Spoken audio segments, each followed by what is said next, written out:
Baik, yang selanjutnya yaitu asas pembentukan peraturan perundang-undangan dalam UU PDP. UU PDP didasarkan dalam beberapa asas pembentukan peraturan perundang-undangan yang mendasar. Antara lain yang pertama ialah asas kepastian hukum.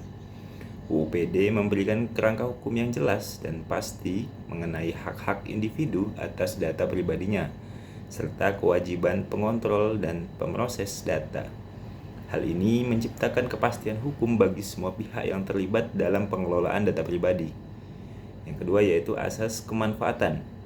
UU PDP tidak hanya bertujuan melindungi data pribadi, tetapi juga mengakui pentingnya pemanfaatan data untuk kepentingan yang sah.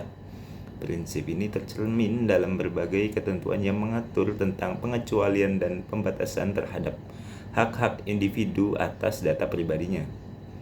Dan yang ketiga yaitu asas keseimbangan. UU PDP berusaha mengembangkan antara hak individu atas privasi dengan kepentingan umum, seperti penegakan hukum dan kepentingan nasional. Prinsip ini tercermin dalam berbagai mekanisme pengawasan dan sanksi yang diatur dalam undang-undang. Dan yang keempat adalah asas pertanggungjawaban.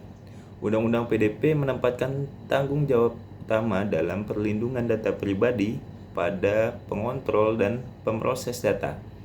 Prinsip ini mendorong mereka untuk menerapkan langkah-langkah teknis dan organisasional yang memadai untuk melindungi data pribadi. Contoh penerapan asas dalam UU PDP.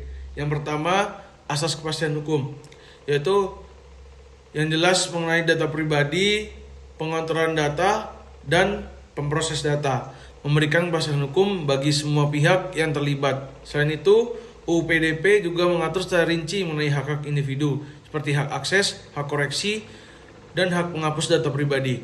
Dan yang kedua, asas kemanfaatan.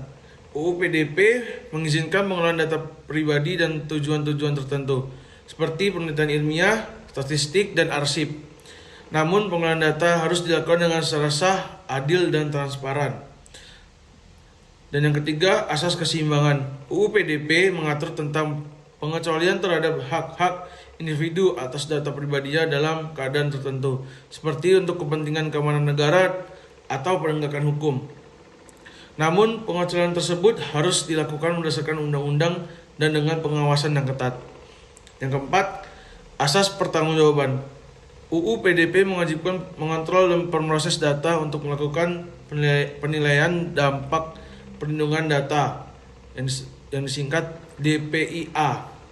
DPIA merupakan alat yang penting untuk mengidentifikasikan dan mengelola risiko terkait dengan pengelolaan data pribadi.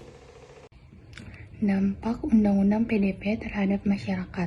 Undang-Undang PDP memiliki dampak yang signifikan terhadap masyarakat, antara lain, yang pertama, peningkatan kesadaran. Undang-Undang PDP meningkatkan kesadaran masyarakat tentang pentingnya melindungi data pribadi. Yang kedua, penguatan pelindungan konsumen. Konsumen kini memiliki lebih banyak perlindungan hukum atas data pribadi mereka. Yang ketiga, pertumbuhan ekonomi digital. Dengan adanya kepastian hukum, Undang-Undang PDP dapat mendorong pertumbuhan ekonomi digital di Indonesia. Yang terakhir, ada tantangan bagi pelaku usaha. Pelaku usaha diwajibkan untuk menyesuaikan praktik bisnis mereka dengan ketentuan Undang-Undang PDP. Lalu saya akan memberikan kesimpulan. Kesimpulannya adalah Undang-Undang PDP merupakan langkah maju yang signifikan dalam perlindungan data pribadi di Indonesia. Undang-undang ini tidak hanya mengatur tentang hak-hak individu, tetapi juga menciptakan kerangka hukum yang kondusif bagi perkembangan ekonomi digital. Namun, keberhasilan implementasi Undang-Undang PDP sangat bergantung pada berbagai faktor, termasuk kesadaran masyarakat, penegakan hukum efektif, dan kerjasama antara pemerintah, pelaku usaha, dan masyarakat sipil. Kesimpulan, UU PDP merupakan langkah maju yang signifikan dalam perlindungan data pribadi di Indonesia.